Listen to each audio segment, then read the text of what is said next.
আসসালামু আলাইকুম।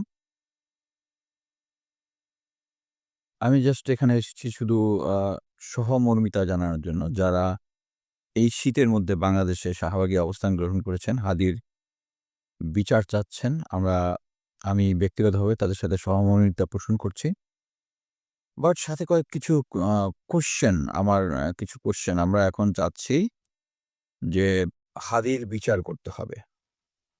সো এর মধ্যে আমরা কি দেখলাম যে যারা অ্যাক্টিভিজম করতেছে তাদের Facebook আইডি একটার পর একটা খেয়ে দিচ্ছে। আবার কিছু আ কপিরাইট ভায়োলেশন মানে খুব ফানি মেয়েটা যেটা করতেছে, আমি জানি না বাংলাদেশ গভর্নমেন্টের অ্যাকচুয়ালি এখন কিছু একটা মানে মেয়েটার সাথে একটা এগ্রিমেন্ট নিয়ে আসা উচিত। সেটা হচ্ছে আ এর আগে যেটা হয়েছে আমাদের প্রধান উপদেষ্টা তার আ অ্যাকাউন্টের মধ্যে অ্যাটাক। চিন্তা করা যায়? তার অ্যাকাউন্টের মধ্যে অ্যাটাক, তার ছবি গায়েব করে দিচ্ছে, হাদী সম্বন্ধে ভিডিও দিয়েছে সেটা গায়েব করে দিয়েছে। মেয়েটার যে ভারতীয় বংশোদ্ভূত যারা আছে তারা সবকিছুর এই নাটের গুঁড়ো এবং এই গ্রুপটা আগে কাজ করতে হচ্ছে আমাদের পলক আর এনটিএমসির জিয়া, খুনি জিয়া যেটা। তার সাথে একসাথে কাজ করত। এই পার্টিরা এখন কাজ করতেছে হচ্ছে জেনারেল ওয়াকার আর গোয়েন্দা সংস্থাগুলোর সাথে। আপনি একটা জিনিস খুব করে দেখেন যে সবাই অ্যাক্টিভিস্ট যারা আছে সবার উপরে করতেছে। কাদের উপরে আক্রমণ হচ্ছে না? বলে তো? ওই যে ওয়াকারের পোতবালক, ওদিকে নাজমুস সাকিব আর কে আছে?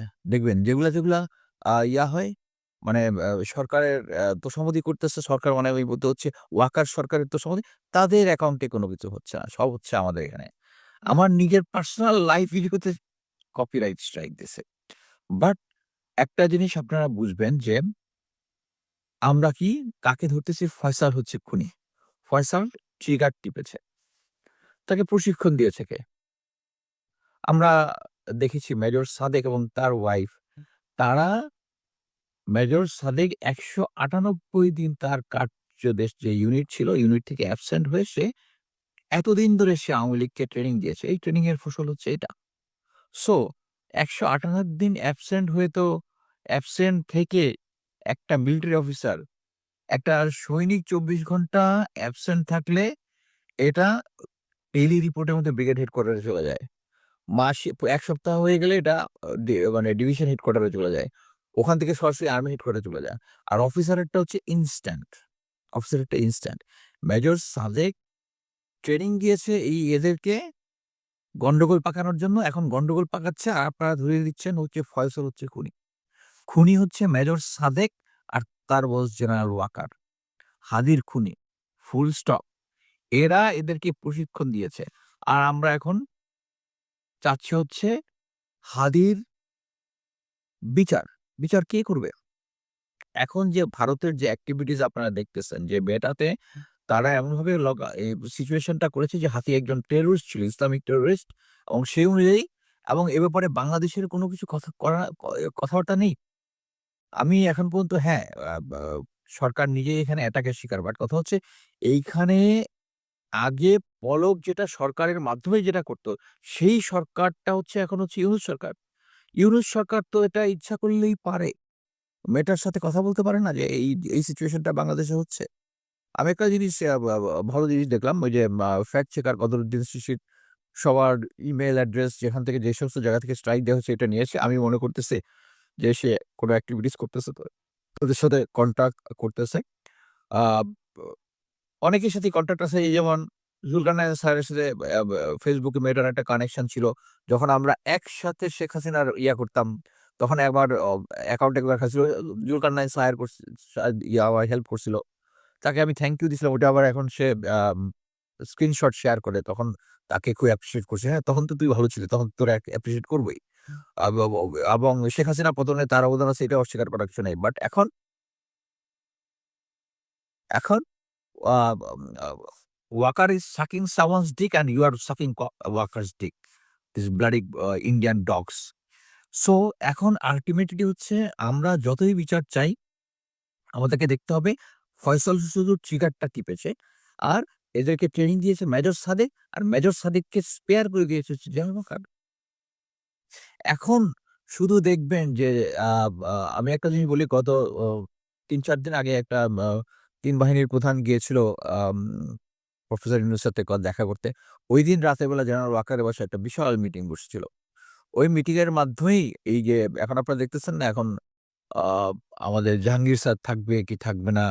তারপরে আ খোদা বক্স রিজাইন অলরেডি দিয়েছে। শুধু এইটুকুই হয়েছে। আমি যেটা শুনলাম আ Jahangir sir is very sick. উনি অফিসেও যাচ্ছে না। কি করতেছে?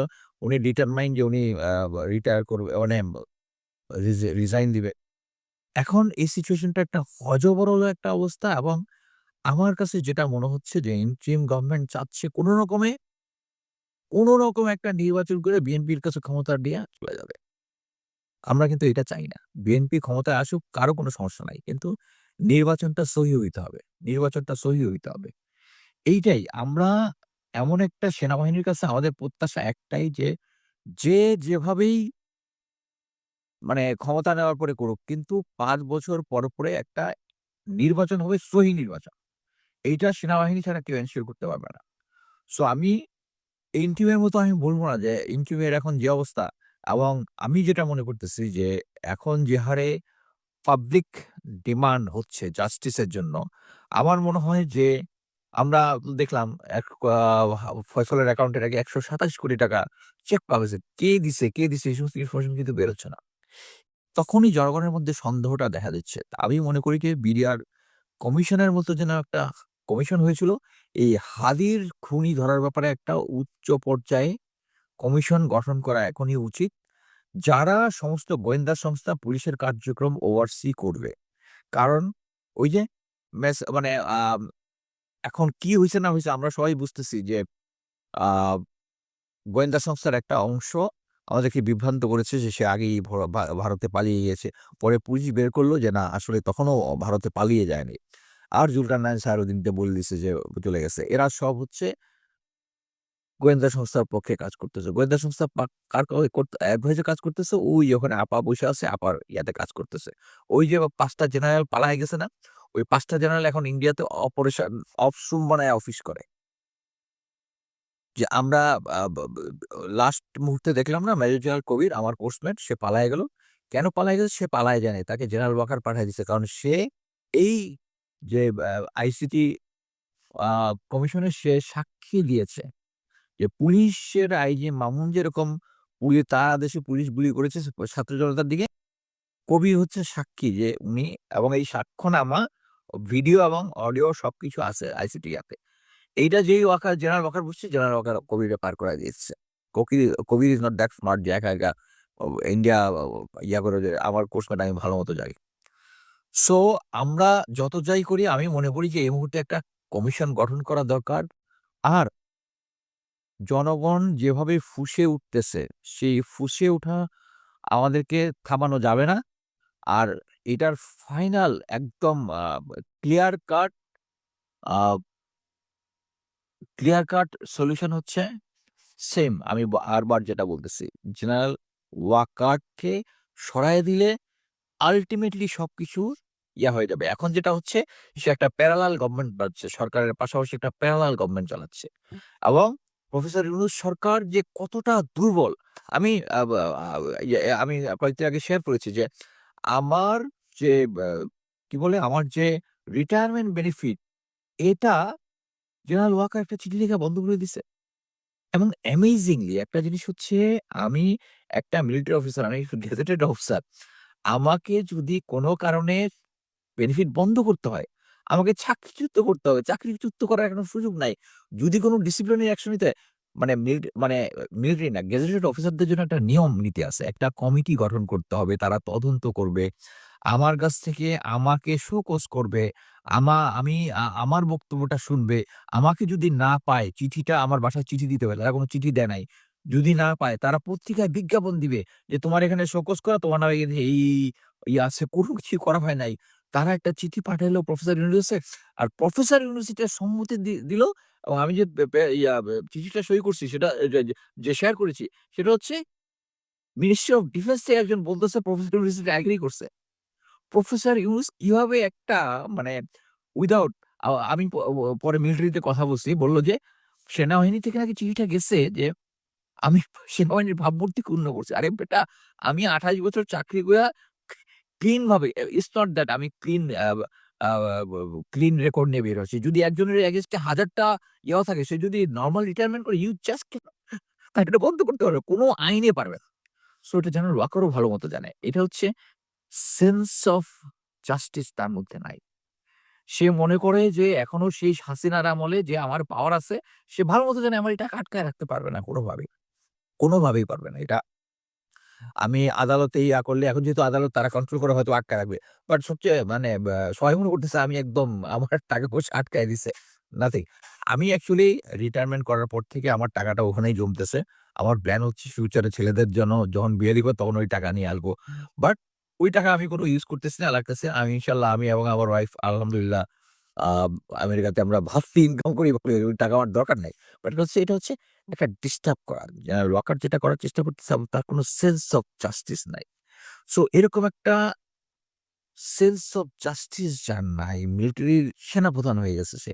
ওই যে জামাই কোঠাতে, আওয়ামী লীগের জামাই। সো আমি যেটা মনে করি এখন হাদির যে বিচার চাওয়াটা হচ্ছে এখন সবকিছুর কি ফ্যাক্টর। এই যে পার্টিটা আছে ভারতের যে প্যারালাল গভর্নমেন্টটা সেনাপ্রধান চালাচ্ছে, ওইটাই ভেঙে যাবে হচ্ছে এই হাদির বিচার চাওয়াটা নিয়ে। এবং আমি অ্যাকচুয়ালি ভেবেছিলাম আজকে বা তারেক জিয়া যাবে হচ্ছে হাদির কবরে জিয়ারত করতে যায় নাই। কালকে নাকি যাবে। Let's see. এবং উনি যদি হাদির বিচার না চায়, আমরা কিন্তু আ আওয়ামী লীগ নিষিদ্ধ করার সময় তাদেরকে দেখি নাই। হাদির ব্যাপারেও তাদেরকে লোকজনদেরকে দেখি নাই। এবং আমি এইটা যদি হয় আমরা হয়তোবা ফিউচারে যে আ কি বলে? এই যে বিডিআর কমিশনের যে রিপোর্টটা হয়েছে, এটার ব্যাপারেও তারা সেনাবাহিনীর লোকজন তার দিকে তাকায় আছে কিন্তু। সেনাবাহিনী তাদেরকে এই জেনারেল ওয়াকার ওই ব্রিগেডিয়ার শামসকে পাঠিয়েছিল লন্ডনে আমি বলছিলাম যে লন্ডনে পাঠিয়েছিল।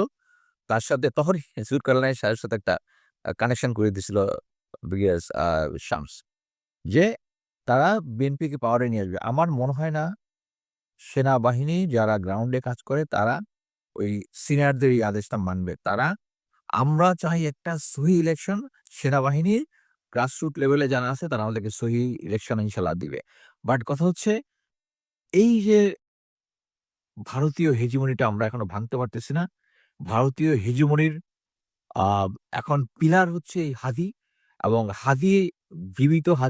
হাদি থেকে মৃত হাদি, শহীদ হাদি আমাদের থেকে আরো বেশি স্ট্রং এবং এইটাই ভারত বুঝতে পেরেছে যে তারা যে হাদিকে মারার মানে মারিয়ে যে আমাদের ভিতরে একটা ভীতি সঞ্চার করতে চাইছে, ভীতি সঞ্চার করতে তারা পারে নাই। সো আমরা এটার বিচার চাই।